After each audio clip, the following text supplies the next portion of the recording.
What is going on, everybody? Look who we have here, Mr. Abbotsford Canucks play-by-play man himself, Brandon. What is going on, dude? You know what, Jacob? We're about a few weeks away from opening night, so things are really good right now. So I can't complain. Summer obviously was a little shorter this time around, thanks to the nice deep playoff run in Abbotsford. But I know I'm recharged and ready to go. I'm sure some players may be feeling some effects from the Abbotsford side after playing for an extra few months. But at the end of the day, definitely all worth it. And looking forward to banner raising night on October 24th. It's gonna be exciting, man, and I'm looking forward to going to a bunch of Abby games this year. And what we're gonna be doing for this video, we're gonna be asking him a lot of questions about being the play-by-play guy and how does it work in the AHL. Just ask him a bunch of questions that you guys, the fans, asked me to ask him. And that's what we're gonna do. So I hope you guys really enjoy this video. Drop a like, follow Brandon on his socials, especially on Twitter there, and all his calls in Abbotsford. And let's get this one started right off the bat. So, right off the bat, my serious question would be how's travel in the AHL like? As in, how does it work for him as a broadcaster traveling to games and whatnot? This is from Nuck. Yeah, it's in the playoffs. It was awesome, especially as the rounds went on. They had a private charter starting in the third round to Texas, or fourth round, I should say, to Texas. So I was able to jump on the bird with the team, and it's the exact same plane that the Vancouver Canucks take to their away games. So it was cool to kind of see what that was all like, and obviously, it had the whole nines, the nice seats, and outstanding flight attendants. There's all sorts of food and drinks coming around the entire flight, and they call the NHL the Never Hungry League. And I got to experience that for a few weeks because just when you think you're full, they're coming right back towards your seat, offering you all sorts of things throughout the entire flight. Especially to Charlotte too. It was a pretty long flight, about 5 hours each way. So put on a couple lbs probably in the last couple rounds, but I was going to indulge if I could, and it was encouraged by everybody, and definitely got to live the life, I guess, of a rock star there for a few weeks. So that was pretty neat. That's pretty good, man. Actually, it reminds me back of a story back with the training camp at the Canucks. I'm not sure which coach. I'm not sure if it was it Travis Green who removed all the chocolates and then replaced them with a bunch of fruit or something for the media guys or something like that. I'm not sure if that was Green or was that someone else. I'm trying to So, remember, so but I don't know about that, but I can confirm the suites were near Ryan Johnson and Manny Malhotra. So if you were a player and you're feeling ballsy, you wanted to go get like a chocolate bar or chips, you had to walk past the coach and GM. So I don't know if that was by design because there's different areas like the overhead storage. There's different things like sandwiches in one, like drinks, Gatorade, BioSteels, those type of drinks. That's like closer to where the players sit. But if you wanted to get some sweets, some chips. You had to walk by Manny and RJ, and I never saw a single player do that. For all the flights I took with them, no one did it. So if that was that's by funny. design, it worked. All right, the next question here. Basically, when it comes to players, so like this is kind of an interesting way of asking it. I think what he wants to know is like, can you tell the difference between a person that's an AHL or an NHL, or kind of if he's ready or not to make that jump? More so, yeah, I would say. It all comes down to kind of how their habits are. That's what Manny and RJ are preaching. They want like to build the proper habits that um, they want to see in practice. Obviously, it's a team that doesn't get to practice a whole lot just because every away game is a flight for Abbotsford, whereas other teams in the Pacific Division, they pretty much all take a bus except Calgary, like Bakersfield, Ontario, San Jose. They all just kind of bus around and in their own beds every night. So practice and building those habits in practice is massive. And you can kind of see those habits translating into the game. And it comes down to consistency in the American Hockey League for these players if they want to jump up to the NHL full time. And RJ and Manny want these players to build a base. So it's something they can fall back on if they go to the NHL. Some things maybe aren't clicking for them. They can always have that base and what they built upon in Abbotsford to kind of be there for them as a safety valve. And you look at the guys that have been down in Abbotsford the last 2, 3 years, like Linus Carlson. You look at his trajectory, just keeps getting better, better, better with it each passing year. He scored at least 20 goals in all 3 of his years in Abbotsford. His point totals gone up. He's now a point per game guy in back-to-back years. And it's not always about the points, but it's his work habits that's been leading to his success in the goals and points department that kind of sets a standard. And the young guys see, like, okay, we see Linus doing this before practice, after practice. It's paying off in games. And I think that's just huge for like the young prospects, kind of wetting their beaks in their professional careers to see guys like that going the extra mile in practice. And make no mistake, the Canucks have done a lot of extra work for the development of their players, especially in Abbotsford, and the people that they decided to keep on the roster and the changes they made have been spot on. They are championship roster now down there, and the development of this team has never been honestly this good, in my personal opinion.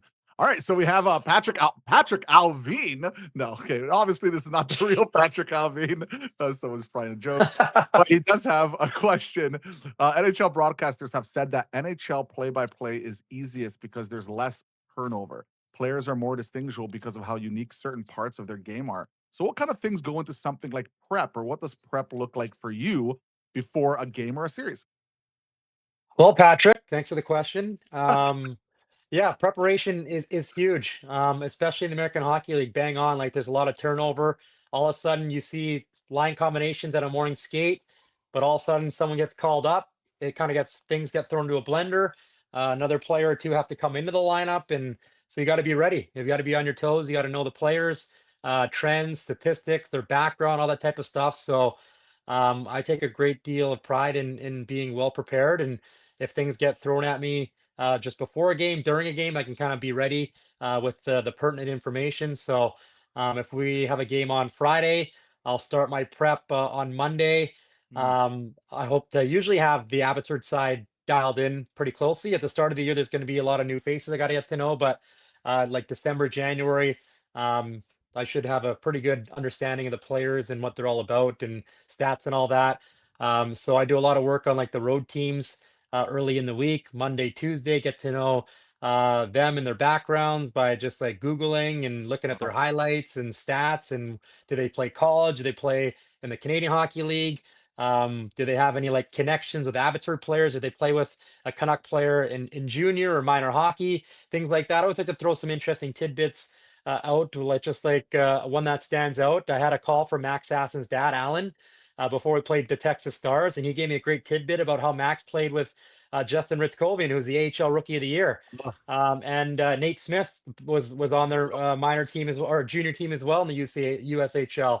They had another defenseman in Texas that also was with them. So just getting some information like that to pass on. I think the fans kind of appreciate things like that. And so throughout the week, just building up to puck drop on Friday, try to tackle something each and every day. And I want Friday to be stress free as much as possible. Sometimes things will pop up for sure, but I want to get most of the work prep done Monday to Thursday. Obviously, there'll be a couple housekeeping items to do the morning of the game. And if all goes well, kind of just get to the rink and just wait for puck drop and away we go. Yeah, and in the AHL, Jacob, there's a lot of back to backs, especially at home. And so let's just, for example, say if you play Tucson on Friday, you're playing them again on Saturday at home. You got to kind of come up with new things on the Saturday broadcast. And obviously, if something doesn't happen Friday, you might be spinning your wheels a bit trying to get some fresh information out there because if it's like a 1-0, 2-1 game, nothing really happened, you can't really talk a whole lot about it the next night. So you got to kind of come up with some interesting facts or tidbits to help kill some time when there's some dead time the next night. Wow. All right, this is a question from who is this? Oh, it's me. With player tracking getting so prominent, have you ever used AI technology or other tech that helps you with names or instant stats? Not really. That's more of an NHL thing. Obviously, now with the players wearing like the trackers in their jerseys and things like that. Um, that's obviously pretty cool and something I'm interested in. That's not really happening in the American Hockey League, so I just do it the old-fashioned way, with my eyeballs, watching tape, highlights, and things like that. So Chat GPT is a big help. Going back to my prep, I use that a lot, and try to leverage that to my favor, because there's sometimes not enough time in the day to get ready for a brand new team coming to Abbotsford, or if the Canucks are going on the road and facing somebody new. So I definitely am interested in that. I use Chat GPT almost every day for my day job. So um, maybe we'll work that in here as next year comes along, Jacob. Well, the technology is getting more, I guess, impactful around the world, and obviously, even like broadcasting, like just being able to just have. I know a lot of people use like that VR tech now when it comes to. I'm not sure. Is it called VR tech? The one where it actually sees the players' names as at, like you can see everything, like how fast they're skating and how how fast the shot is, and like it's instant, like as they're shooting it, and the names. I'm sure like that would help be so helpful for people like you. But there is something special about the organicness of what you do as well, just being able to track it with your own eyes, and even like human error, and like brings out funny moments and stuff like that too, where you can kind of make jokes about it or stuff like.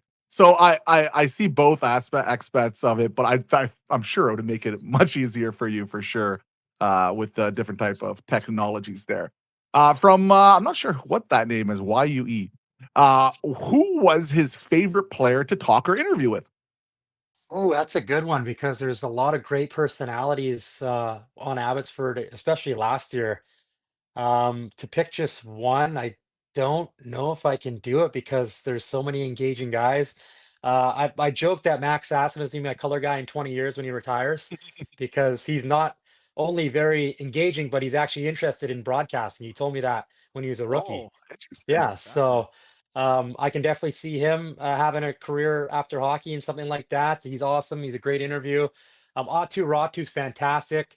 Very insightful. Doesn't give generic answers. And if he makes the big club this year, and is like in the room a lot and media talking to him every day, they're going to see that Atu um, can really describe the game. He has a very high IQ for the game of hockey and what goes into it, and he's very honest. He'll be honest about his play, the opposition, how the team's playing, what goes into like his off-season training, how he's trying to get his skating better. He took me through like these little changes he's making in his stride with his skating coach. He had a skating coach come in from Finland in the middle season of last year to keep working on things. So I'm interested to catch up with him, hopefully sometime soon. Hopefully he's in Vancouver, and see if there's any more improvements that he's made in that regard. So Atu's great. Christian Wolanin is awesome. Very personable, very funny. Victor Mancini was great as well. The Mhm. list goes on and on. So, like I said, He's I having can a keep tough going. camp too. Yeah, he's having a great camp, and I think Canucks fans are going to like him and his personality if that comes out and he makes a team. So, a lot to pick from. That's a tough question. Yeah, that's pretty awesome. And the fact is, like, it must be just in general just really cool to just be able to have interviews and just talk to these people behind the scenes and all that stuff. Just it would be so cool to do. And I'm sure like you don't take it for granted either. I'm No, sure I like was just gonna say that I definitely like when I'm standing there like hearing these guys talk, whether I'm in a group setting or one on one. I'm just like, wow, this is pretty cool to get this kind of access. And another guy to throw in there that Canucks fans I think are gonna love is Kirill Kudryavtsev. mm, Very happy-go-lucky, very funny, has a lot of energy, just like the way he plays out there. He's a water bug, and when the microphone's in his face, English isn't his first language, but he's very good at it. And like a lot of those guys I mentioned, provide some very good insights and honesty in his game. a lot of and Kudratsov, he's actually skyrocketing up our depth charts. He's been Yes. real good considering where we drafted him. It's pretty wild. We're gonna get into a funny question here now, but quickly, if you guys are enjoying this interview, once again, drop a like, subscribe. We're trying to get to 500 subscribers by the Canucks season. That would be great. Also, follow Brandon Astle there on his Twitter, and obviously follow him throughout the Abbotsford Canucks season. All right, here's a funny one for you. All right off the bat, can we suggest some words as a challenge for him to work into future the giant star there? These are the suggestions we got. All right, we got milk hot dog. All right, and we have mangosteen. So that's what they asked me to ask you. Can you throw those into the call some randomly as an inside joke for all of us here on this community? I mean, some like I mentioned earlier, Jacob. there's dead time in those back to back. Sometimes there's not a whole lot to talk about if the game's not very exciting. So I'm sure we can try to work in a few words as an inside joke for some of your fans. And I remember when Conan O'Brien had his late night show, he had Joe Buck on as a guest, and he challenged Joe on his next broadcast to work in the word Jub Jub because Conan was a writer for The Simpsons, and Jub Jub was like a character in the show.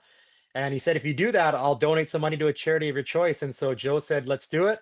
And Joe pulled it off seamlessly. So I'll see if I can work something out here this season. You never know. In the dead cold of winter, like Wednesday night in November, Tuesday night in February, mangosteen and milk hot dog may be coming out. What do you mean? It's gonna be milk hot dog. What a goal! Eh, Come on. It has to happen. Oh, that's so good. Into a goal call. I don't know if I can guarantee that, but never say never. All right. I like the Here's another. creativity. I'm gonna write it down right now. God, I would cry if that actually ever happened. That would be so funny. So look out for that community. A milk hot dog and mangosteen. Now, those are the suggestions I got. And if you have any other suggestions, feel free to put them in the comments. I'll DM them and see if you can get those in there as well. Another funny one here. I did ask him if I can ask him this one before because I didn't want to make him uncomfortable. He said yes. So let's go right off. How hammered did you get that night when Abby won there, Brandon? Well, there was some solid celebrating going on, and there were a lot of people that were having fun, and rightfully so, coming off a long grind of winning the Calder Cup on the road, which was very neat. Obviously, it would have been great to win it at home in Game 5 in front of a bunch of family and friends, but to do it on the road, it was more of like an intimate setting with members of the team. There were some family members that made the trip, and we got to party with them after, which was great. And the organization put on a first class event after with a private DJ, a bar, and buffet, like right in Bojangles Coliseum, which I didn't know existed because that room that we were in was very, very nice. And then after the festivities continued on to a restaurant or bar that stayed open late for us, and then back to the hotel after that. So there were some beverages had. And I blame the Florida Panthers who just won the cup a few days before the Canucks did the Calder Cup because they, as we know, Jacob, they went hard. Matthew Tkachuk was at the elbow room for a couple days in a row. Everybody was on a big bender. And I was watching the highlights of that in my hotel room in Charlotte. I'm like, dang, that'd be pretty cool to experience that. And I tried not to let my mind go there because the Canucks still had a job to do. And so I just dropped my mouse there. Got a little excited. And then I also saw the Oklahoma City Thunder have the worst celebration of all time when they beat my Indiana Pacers in Game 7 at home. It was like they won like an exhibition game. There was like barely any celebrating on the floor. I'm sure they got after it a bit after in the locker room or at the club, but that was just I'm just like, there's no way that's happening if Abbotsford wins the Calder Cup. So I went the way of the Florida Panthers celebrating, and I think that might be like kind of the hockey culture. Remember when Ovi won the cup? He was like in the Oh, fountain with his sitting teammates and like upside down in the yeah, oh, at a baseball game in a so funny. suite, just slamming beers. So I feel like Brandon, you kind of get a pass for a few days. You can just get as wild as you want. So listen to this. The Blue Jays, did you see their celebration just yeah, making that's the playoffs? that. That would be like seriously like winning the Stanley Cup, like the way they were celebrating. It was pretty funny. That's the But I baseball guess culture. You clinch a playoff spot, you get the champagne out, which I don't agree with. And they're probably going to do it again when they clinch AL East in a few days, right? Like, I'm it's just a actually little too much, but you got to respect the grind. I'm a little bit of a Blue Jays fan. I hope they do well. I truly, truly do. And I hope there's going to be Seattle versus Blue Jays here so I can make the trip to Seattle and watch myself a playoff baseball game, which I've Yeah, that'll be a never been revenge from a to. few years ago when the Mariners, remember they took them out in the first round of the playoffs? What's your favorite call you've ever made? Favorite call I've ever made. Um, Boy, a favorite call I've ever made. I guess just for recency bias in the playoff run. Um, Bringing Joe Buck back into this, I kind of ripped off one of his calls when the Yankees and Red Sox were playing in the ALCS back when the Red Sox came back down 3-0. I think it was game 5, and I think it was um, Dave Roberts, the manager of the Dodgers now, he was on second base in a tie game, and Ortiz, he was clutch that entire playoff run. Hit like a single to center, and Roberts came around third base, and Joe Buck was describing it, and he's like, "Here comes Roberts around third, and he can keep on running." Wait a minute, Johnny Damon. It was Johnny Damon. Here Yes, I comes think it was Damon Johnny. around third, and he can keep on running to New York for Game 6 tomorrow night. And I was just like, thought that was a great call, and I kind of ripped that off in Game 6 at home against Texas. The Canucks were about to knock off the Texas Stars, and I think I said something along the lines of the Canucks are going to skate away with a 4-2 win in Game 6, and they can continue on skating to Charlotte, North Carolina for Game 1 of the Calder Cup Finals or something like that. I just kind of rolled off the tongue. It wasn't prepared. I just kind of said it, and it kind of worked out. So, You have a catchphrase now. Everybody was saying it throughout the playoffs. yeah, let's get out of here. That was thrown in there as well. The fact that you came on here a couple times now, truly our community appreciates it. I'm really looking forward to your calls this year. I think you're going to do an amazing job. And I just wish you all the best. And thank you for joining us, Brandon. I appreciate it, man. No worries. Always great chatting with you, Jacob, and best of luck in building up your fan base. You got some great numbers early on, and looking forward to see what you do as a full-time Canucks YouTube. What do you say? Blogger, YouTube I don't, person, YouTuber, I don't know. full-time YouTuber. I wish I could be a full time. I do Well, have after a work. 4-hour job, but I'm an after work. I'm an after worker YouTuber. How's that? How's that work? Let's go with that. Thanks. I love it. Perfect. Thanks a lot, Brandon. Take care, buddy. Thanks, Jacob.